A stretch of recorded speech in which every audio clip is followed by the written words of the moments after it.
Hi everyone, this is a quick informational video about the tracking and tracing that you hear a lot about going on in the news right now. I got interested in this because I kept seeing Governor Newsom's information and they kept talking about this testing, tracing, and tracking. You can see here they want at least 15 contact tracers per 100,000 residents. So I was curious, what is this? You can see that they had lots of different job descriptions, and these jobs are posted and available now in California and many other states as well. And I've kind of heard it spun that, hey, we're helping give jobs back to an economy that's suffering right now. So these jobs are paying $19 an hour. Clinton even said maybe they can get college credits or college payments eventually for this. So this is something that's kind of gone on through all the different states. But I'm a California girl, so I wanted to focus in on how this is affecting California and what people in California, and a little bit of a broad overview of what the program really entails. This came out recently, and in this part, the gentleman is talking about the tracing and tracking program. Let's listen to what's going to happen if you get found out to have coronavirus. It's not just our county that's bringing more people on. There are going to be thousands of people hired who will be these contact investigators throughout the state. And this is occurring in many, many other states as well, perhaps all of the states in our country. We will be giving intensive training to these people, training not only for identifying and finding contacts, but also in terms of how to be sensitive about doing it. We also realize that as we find more contacts, some of the people we find are going to have trouble being isolated. For instance, if they live in a home where there's only one bathroom and there are 3 or 4 other people living there and those people don't have COVID infection, we're not going to be able to keep the person in that home. Every person who we're isolating, for instance, needs to have their own bathroom. And so we'll be moving people like this into other kinds of housing that we have available. They'll also have other needs, perhaps, food, whatever it's going to be. The county will be there to back them up and to support them.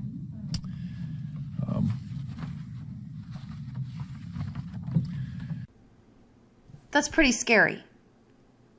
And it wasn't a slip of the tongue, because the World Health Organization also referenced the same thing. Let's go ahead and listen to the WHO. In most parts of the world, due to lockdown, most of the transmission that's actually happening in many countries now is happening in the household, at family level. In some senses, transmission has been taken off the streets and pushed back into family units. Now we need to go and look in families to find those people who may be sick and remove them and isolate them in a safe and dignified manner. So he's saying he is going to take you out of your home if you get sick. 98% of all cases are mild. So just remember that as we go through this, and that they're talking about removing you from your home. But that's not all that they're removing. This is something from Oregon, and I want you to look at the action required section. Effective 4/22/20, in the course of assessment, a caseworker or supervisor makes a determination that a child will enter substitute care because their caregiver is infected with COVID-19. I am a mother, and nobody would be taking my child if I was sick with COVID-19. But effectively, this is what they are saying. Now, Governor Newsom, I'm going to show you 2 clips about how he talks, and these will be a little bit long. They're a couple minutes each. But listen how he talks about the tracking, the tracing, the amount of people and the isolation of people that may get infected with COVID. We talked yesterday about new tracing and new technology that we want to put to bear to begin to track, isolate, and quarantine individuals. Tomorrow, we'll have the first cohort of tracers that will start taking our virtual online academy courses in partnership with UCSF and UCLA. We made a final commitment to advance that effort using a new data management platform in partnership with Accenture, Amazon, and Salesforce that will be providing the ability in real time to share information and collect data on a cross-county basis. That is a fundamental part of our efforts to provide not only the workforce, 10,000 in phase one, 20,000 within 2 months of tracers, disease detectives, and lexicon perhaps more easily understood, that will be deployed all throughout the state of California. Bottom-up, county-based led effort, utilizing the existing workforce of roughly 2,800 or so folks, just shy of 3,000 individuals that are currently doing tracing in the state of California. That augmented resource will allow us to move into this phase with our capacity in real time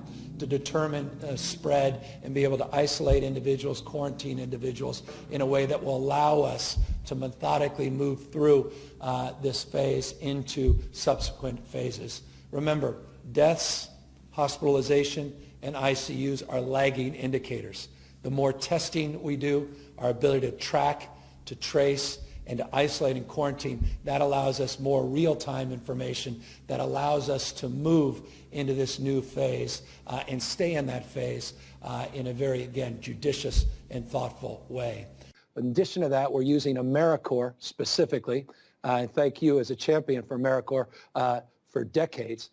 We've been able to take advantage of that workforce. Obviously, our conservation corps, what we have now is called Cal Volunteers. In the spirit of Sarge Shriver, we are asking people, thousands of folks, to be part of this new corps, to get trained and to help us with the tracing, because you're absolutely right.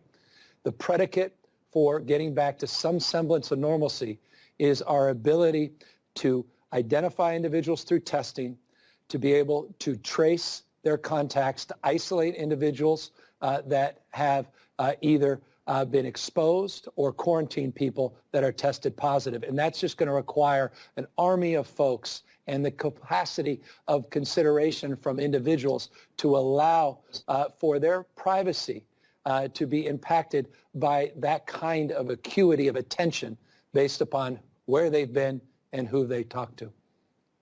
When I talk to many people, they say, well, really, they don't have a right to do that. So they can think they have a right, but that it really isn't true. But if you look at this, you can read that it states the local health officer may take any action. This AB 262 really gives a unilateral blanket authority to health officers. This stops any of the doctor-patient confidentiality. All those numbers will be given to the government. This really takes away any of your privacy and any of your rights if you are traced. What they're going to say, and what really the next step, and this is what they're doing in the UK, is they are going to have a tracing app that you are going to have to put on your phone. And they're going to make this required to go back to work, for things to go back to normal, so that they can track and trace you. I want you to listen to this gentleman from the UK. He's going to talk a little bit about how the tracing and tracking works. Islanders will then be asked to install the app. Once you've installed the app, it'll start logging the distance between your phone and other phones with an app nearby. It's been designed with a form of Bluetooth that conserves power so the app won't drain your battery. And this log of proximity information will then be securely stored on your phone. If you become unwell with COVID symptoms, you inform the NHS via the app. Other app users who you've had significant contact with in the last few days will then be sent an alert by the NHS along with advice about what to do. A test ordering function will then be built in. If you're watching this and you live on the Isle of Wight, I have a simple message. Please download the app to protect the NHS and save lives.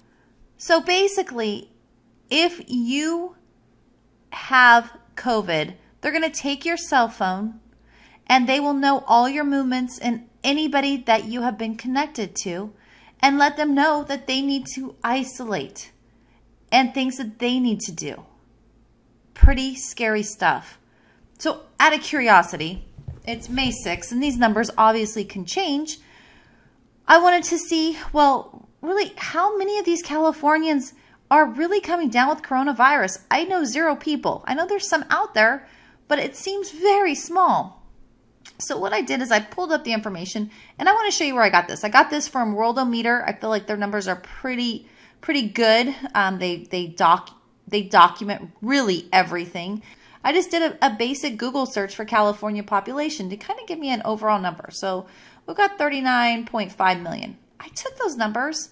So our coronavirus cases, out of 39.5 million, there's 60,595 cases. That's 0.1534%. 0.153405%. What are my chances of dying? 0.006228%. This seems like a lot of tracking, a lot of tracing for a small amount of number of people infected. COVID is scary. People have been nervous about it. But let's look at really in California, the closest numbers I can get were from 2017. How many people are really dying and how many people die per day? Because to be honest with you, I never looked at death numbers. Now daily I'm getting how many people are dying, the cases that are dying, and I was never really aware of really how people died in California or really the United States. But what I did here is I pulled up the leading causes of death, and this is 2017. This is the best I could get. I took those numbers of death, so like heart disease is number 1, and I took that number, I divided it by the amount of days, and so how many people per day truly die of that. And then I took 127 days, basically just taking it from May 6th to just get an idea. Obviously, it's not directly proportional, but kind of where we were in terms of all the people dying from January 1 to May 6 to make it relevant to the COVID numbers that we're getting. And you can see here, we're at 2206 for the flu, usually, and diabetes. Now, the coronavirus right now, it fits the middle of this. We've never done this kind of tracking or tracing for the flu. And I've heard it's much worse than the flu and it's deadlier than the flu. But right now in California, it truly is not much more deadly. Actually, the CDC came out with something recently, and I'll point that out too, basically stating that the numbers were very much the same point as where they were in terms of the flu. Let me pull that report up really quickly. Okay, so I just pulled up the CDC website, and you can see here, if you want to pull it up yourself, it's under key points. But basically, it talks about different hospital rates. And it says hospital rates for COVID-19 are higher than hospital rates at influenza during the past 5 seasons. It says for people 65 and older, current COVID hospitalization rates are similar to those being observed during comparable time points during recent high severity flu seasons. For children 0 to 17, COVID hospital rates are much lower than influenza hospital rates during recent flu seasons. So my question is, we are doing a lot of extra work for a number at this point that is necessarily not that high, and I'm giving up a lot of my rights in terms of privacy for something that's falling right between the 7 and 8 in terms of the daily death rate. And I've never seen this kind of tracking for the flu, let alone for sexually transmitted diseases. And that brings me into the HIV. So HIV, California has some laws about privacy for somebody who's infected with HIV. And what you'll see here is that this talks about the California's constitutional right to privacy. It's even broader than the federal constitutional right. So you don't have to disclose if you have HIV to an employer. You don't have to disclose it to anyone because it's a highly protected. So there's very few reasons that you would have to disclose that you have HIV, which of course seems in line. It's not anybody's business. It's your own privacy. And there's not very many laws against it. Right now in California, if you knowingly infect somebody, you give blood to somebody, guess what? It's not even a felony. Even though you knowingly infect them, it's a misdemeanor. It's not even really tracked. So we give someone with HIV a lot of privacy. We don't track them. It's even a misdemeanor to knowingly infect them. And that's fine and good, but why is COVID so different? Why are we tracing people down, tracking them, and giving out privacy? Now, what I would prefer is that they track the 3,500 inmates that have just been released from the coronavirus, already committed new crimes, and those even include murder. Track them, trace them. Let me show you how China removed people that had COVID-19 from their home.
Hopefully this gives you an overview of what the tracking and tracing really is, and you understand it when you hear our governor talk about it, and how scary this is, that we are giving up our rights for something that truly at this point is not infecting much of our population. Stand up for your rights.